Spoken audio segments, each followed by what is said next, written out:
And here we are with Hard Conversations, Hey. brought to you by Pillars and Bridges. Good afternoon, everybody. So glad to be back. Thank you, as always, Pastor John McClain, Veteran Rescue Mission, the amazing work you're doing.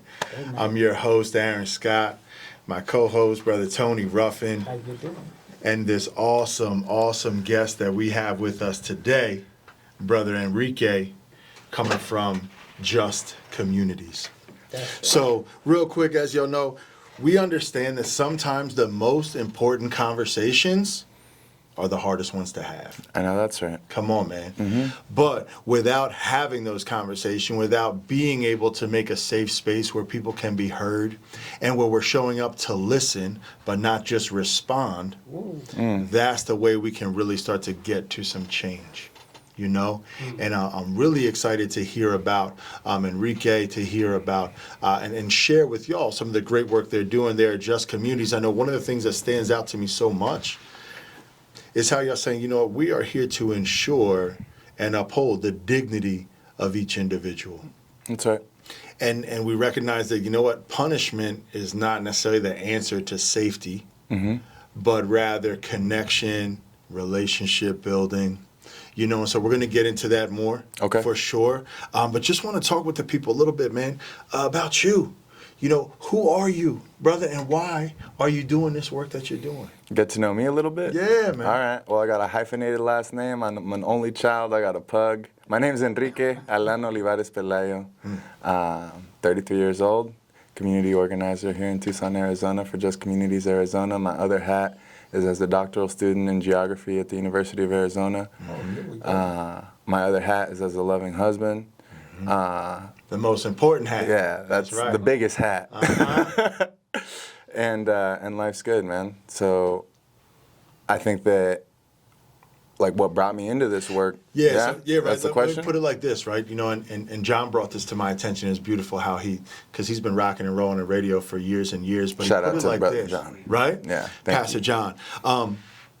We all have this. We're heroes, right? In our own stories. Okay.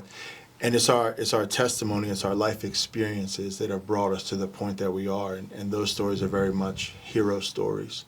Okay. So what's yours? So, as the protagonist of my story, I would say that I have a background coming out of the depths of drug addiction.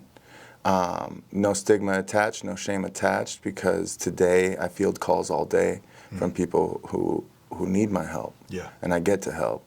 Right, so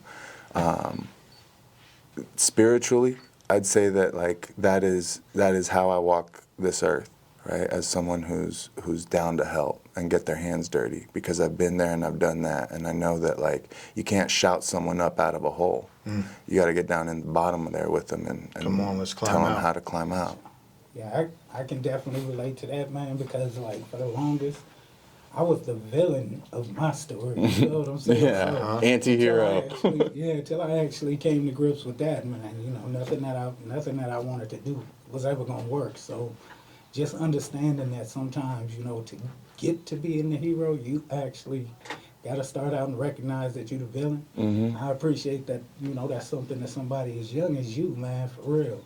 You got a lot on your plate for somebody at such a young age, man. I appreciate the fact that you understand that and you're rolling with it. Thank you, man. Yeah, I mean, we had to turn the ship around, right? Like, so I'd say one of the formative moments of my hero story was on November 10th, 2010. I heard the handcuffs come on me up in Flagstaff, Arizona, and they didn't let me back out for another 4 years. Ooh. So seeing mama and dad through glass, you know, causing a ruckus inside the penitentiary such that, like, you know, because, like, I could have done my time making burritos with the homies playing handball, but, like, I was young. Yeah. I was a knucklehead.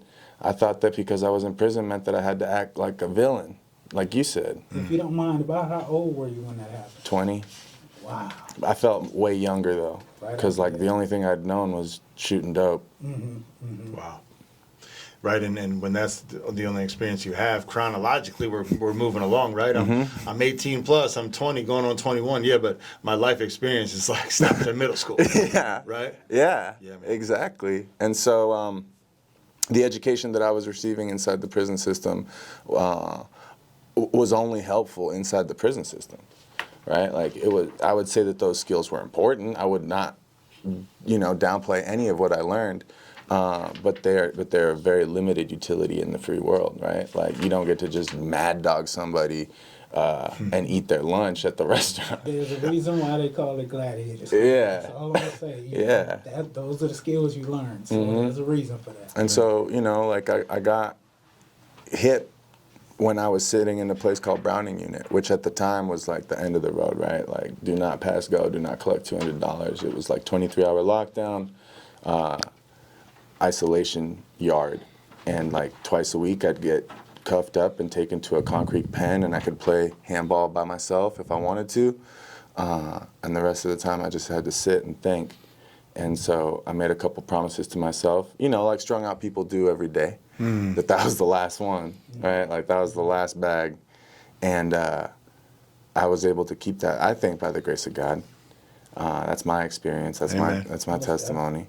And so when I got out of the joint, my mom and dad were there, and the cops had the dignity to unchain me behind the van so that mom didn't have to see me like that. Wow. Right? On a full Hannibal Lecter tip, right? Like, because they let you out of Browning like rattling with chains on. And so it was a little stark coming home, but like got into restaurant work, had a great time, man. Caught up on all the things I felt that I had missed out on. Traveled, went to Israel, put my hand on the Western Wall, felt that spiritual connection. Like dated, got into relationships, got back into school, like, and my life was going well.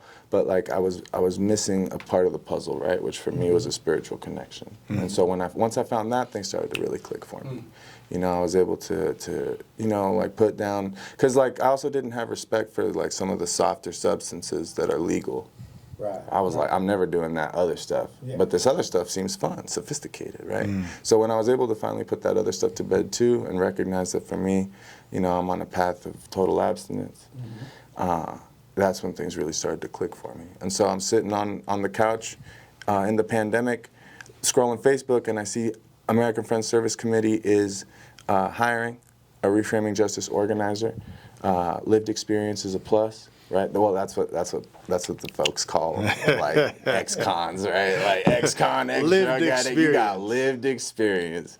They put a premium on that, and I got the job, I got the spot, and I was working under the supervision of Dr. Grace Gomez, who taught me like so much of what I know about working in community, about rootedness, about fostering connection, and our exec was Caroline Isaacs, who y'all have met, and so that work was storytelling work, it was organizing work, it was legislative advocacy work, and as the mission has changed, then so too has my work, right? Up until the point now where I manage and organize the largest outreach mechanism for expungement outreach in the state of Arizona. Right, under Proposition 207. Okay. Like blaze up 420, right? Like it's legal now, so like I don't have anything against it whatsoever. Like every single dollar spent, part of that goes into justice reinvestment. Every legal cannabis recreational tax, part of that goes to law enforcement, and part of it goes back into the community. So smoke them if you got them. Right, it's about that time. And we have people from Flagstaff to Nogales that make sure that people know that expungement, the only legal road to get rid of a charge in the entire state of Arizona is focused solely on marijuana.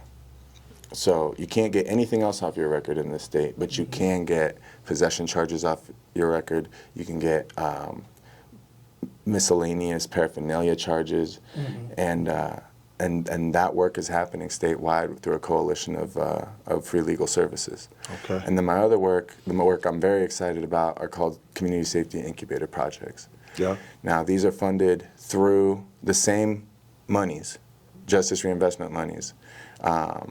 It's a grant, and like boiled down in a nutshell, like I go out in the hood and I talk to people who are down to like work on something that they feel is important to them, and I make sure that they get paid, and I get that project squared away alongside them, right? I don't parachute in and tell people what's important to them. They tell me what's important to them, and then we figure out a plan to make that happen. Yeah, yeah. Well, let's talk about that more when we get back from the break, particularly the Community Safe Incubator Project. Mm-hmm. And just for those who want to get a hold of you and plug in, how can they contact you? And we'll talk about more after the break. Okay, sounds good. Well, tell how Yeah, they that can is- do Oh yeah, how they can get a hold of me? Right. So the most simple way is Enrique at JustComAZ.